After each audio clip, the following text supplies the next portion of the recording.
Oke, masih di Special Talk bersama Om Ki.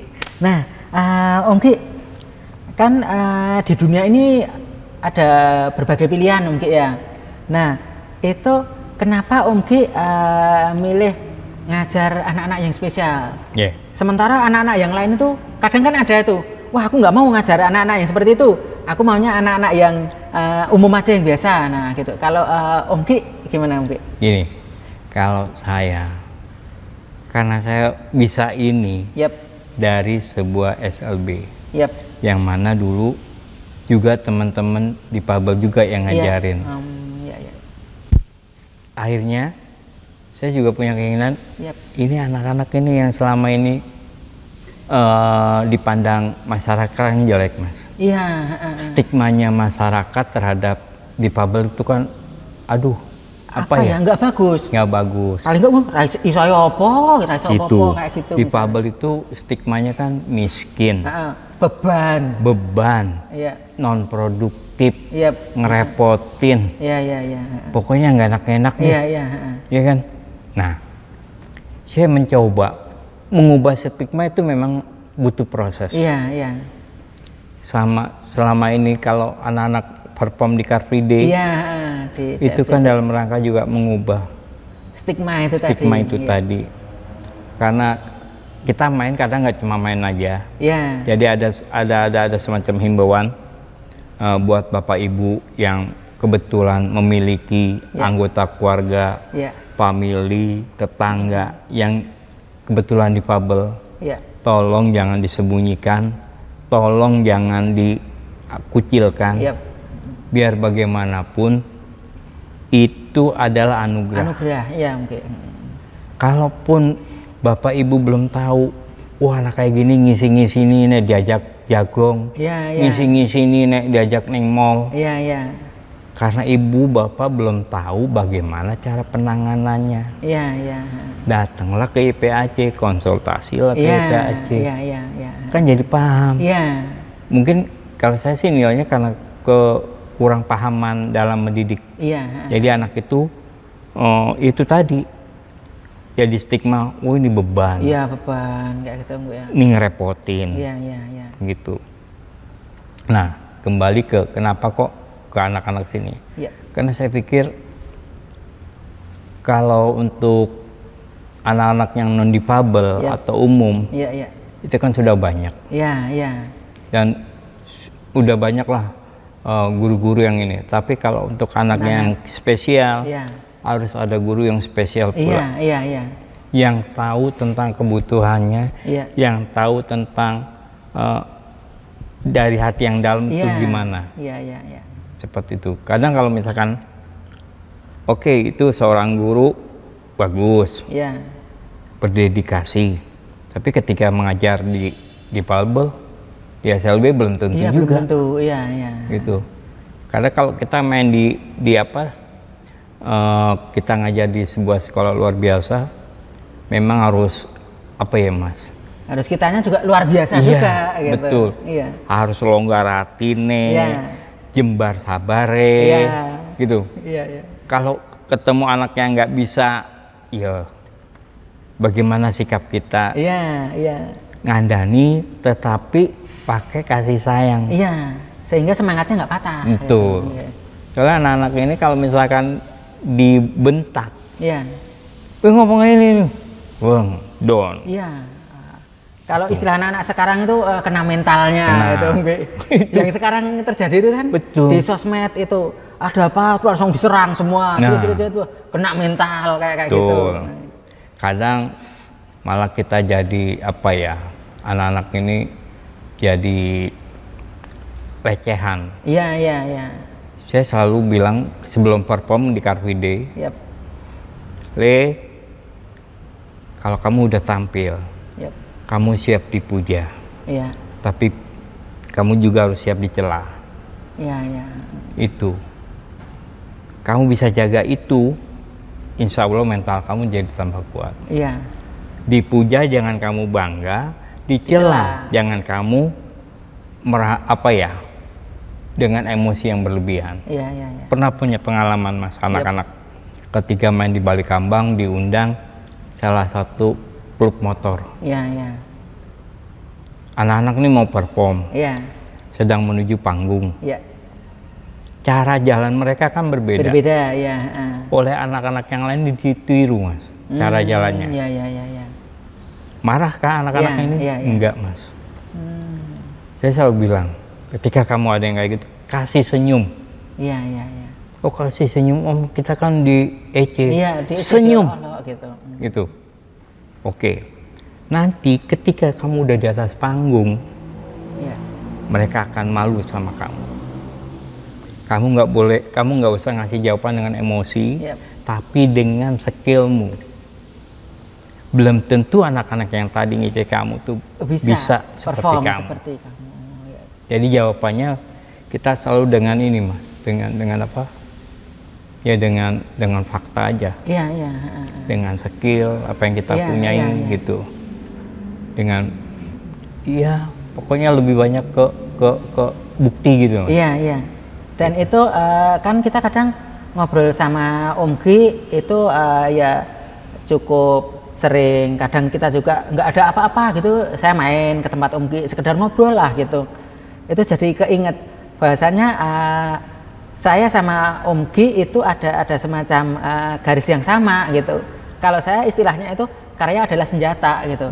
Kalau Om Gi itu biar fakta bicara, biar karya bicara gitu. Jadi kalau kita kita nuntut ini itu kok kayak gimana ya? Yaudah kita tunjukkan karya kita gitu. Karena karya itu adalah senjata, sementara Om Gi dengan kalimat yang berbeda tapi intinya sama gitu. Biar karya bicara, seperti tadi itu. Kaitannya dengan karya, ketika saya punya ide untuk membentuk grup ini, Mas. Iya, orang kan kadang-kadang ngajukan anggaran dulu. Iya. Wow. Ya biasanya kan anggaran baca proposal kan jadi angkanya gitu. Ada anggaran, tapi ketika nggak ada faktanya kan. Iya. Malu, Mas. Iya. Aku golek dewe bambunya, tempat sampahnya yang golek dewe, nyuci dewe, mainin.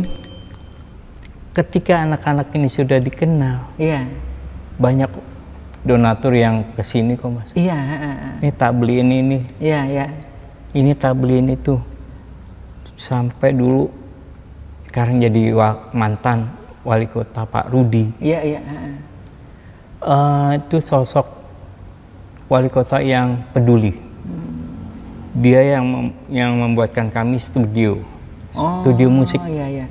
Alhamdulillah sekarang punya dia. Terus dia juga yang memberikan kami peralatan sama seragam. Iya. Itu. Kalau dulu kan sablonan rumah makan sebelah. Saya lihat itu. Sablonan rumah makan sebelah itu. Karena sering main di depannya. Iya, sering main di depan rumah makan itu. Jadi di sini ada sablonan nama rumah makannya. Dan itu salah satu pemikiran saya, Om Gi. Iya. Saya pengen ngajak ibu saya makan di warung makan sebelah itu. Gara-gara itu. Saya pengen sekali-kali mbokku tak ajak mangan rono gitu. Meskipun orang biasa, aku pengen bahagiakan orang tua. Wah. Aku kalau ngeliat postingannya Mas Mujadi itu, wah betul. Jarang ada orang yang masih bawa emaknya, ibunya, Mboe itu kemana-mana. Karena menurut saya itu yang saya bisa, Om Gi. Jadi nggak harus kita punya dulu, nunggu kaya dulu, enggak. Jadi apapun yang kita punya, apapun yang kita miliki, udah gas gitu aja gitu. Iya, aku salut, Bang. Apresiasi. Saya juga salut sama Om Gi. Kita ini berdua adalah saluter, saling salut. Gitu. Dan terkait dengan anak-anak tadi, Om Gi, kan apakah karena hal itu terus nama perkusinya itu The Inspirator, Om Gi, ataukah ada hal yang lainnya gitu? Saya kasih nama The Inspirator karena ini juga suara dari audien, dari penonton. Gitu ya. Sampai ada salah satu penonton, dia nangis. Dia duduk bawah, nangis di ini saya. Bapak kenapa? Saya malu, Mas. Saya malu sama diri saya. Iya. Kenapa malu? Anak-anak itu punya semangat luar biasa. Dalam arti, dengan keterbatasan gerak, dengan keterbatasan fisik, tapi dia mencoba sesuatu. Dan sesuatu itu akhirnya disukai orang, gitu. Itu yang bikin itu. Oh ya udah, berarti cobalah tak kasih slogannya The Inspirator. Ya mudah-mudahan sih ketika kami tampil, ketika kami perform, ketika sudah melihat kami, timbul motivasi baru, timbul inspirasi baru. Orang tua akan jadi lebih sebagai orang tua yang bertanggung jawab terhadap anaknya. Anak-anak terus yang mahasiswa semakin semakin aktif, semakin belajarnya juga semakin giat, gitu loh. Sementara kan mereka itu kan dikasih kesempurnaan yang luas. Oleh karena itu jaga dan manfaatkan kesempurnaan itu. Jangan disia-siakan. Ketika kesempurnaan itu disia-siakan, tidak mungkin nanti kalian bisa menjadi bagian dari kami.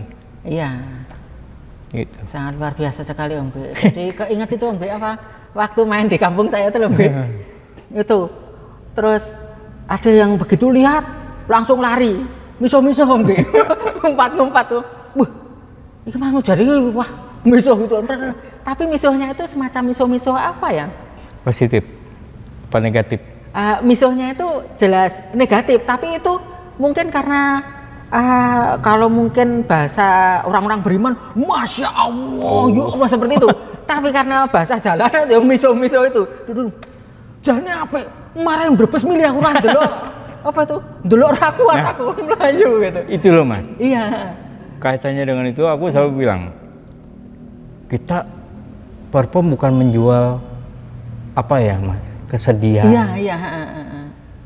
Kalaupun ada lagu, itu kan lagu sebetulnya kayak jangan menyerah. Itu kan memotivasi banget. Bukannya kita minta, aduh tolong dong, kasihan. Kadang kan itu Om Gi, apa ya? Maaf kata ini, kan kadang ada yang dia istilah difabel dia menjual kekurangannya. Nah itu apa ya? Saya kurang setuju sih gitu loh. Itu yang ya itu tadi Mas. Ketika yang non difabel memanfaatkan kedisabilitasan seseorang, gitu, malah jadi komoditi. Yang terjadi kan kadang itu bukan eksplorasi tapi eksploitasi. Nah kayak gitu. Kode lagi Om Gi.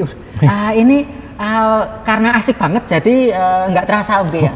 Om Gi barangkali ada pesan-pesan untuk siapapun boleh, bebas Om Gi. Saya ke sana ya. Kameranya ada 2, milih kemana Om Gi? Itu ya nggak pindah itu. Buat Bapak dan Ibu yang kebetulan memiliki anak yang disabilitas, tolong jangan dikucilkan, tolong jangan disembunyikan, karena itu bagian dari anugerah dari Sang Pencipta buat Bapak dan Ibu. Memang sulit, tapi kesulitan itu pasti ada jalan keluarnya ketika kita mau berusaha. Kesulitan kalau didiemin itu akan jadi duri untuk diri kita sendiri. Dan buat masyarakat pada umumnya, hargailah, hormatilah setiap karya anak-anak disabilitas. Dan saya keinget itu Om Gi obrolan kita waktu di depan dulu itu. Sebenarnya teman-teman difabel itu nggak perlu dikasihani. Nggak perlu dikasihani. Tapi perlu diberi kesempatan. Nah, betul. Itu Om Gi. Karena kalau difabel itu sering ditolong, itu sama juga difabel itu jadi semakin terpojokkan. Karena sering ditolong. Dan nggak mandiri. Terus merasa nyaman ya segini gini aku itu ditukar misalnya seperti itu. Wah nggak asik sekali Om Gi ya. Semoga kita dengan apapun kondisi kita tetap bisa berguna, bermanfaat. Karena orang yang utama adalah orang yang paling bermanfaat. Terima kasih Om Gi. Luar biasa sekali. Saya semprot. Sampai jumpa di Special Talk berikutnya.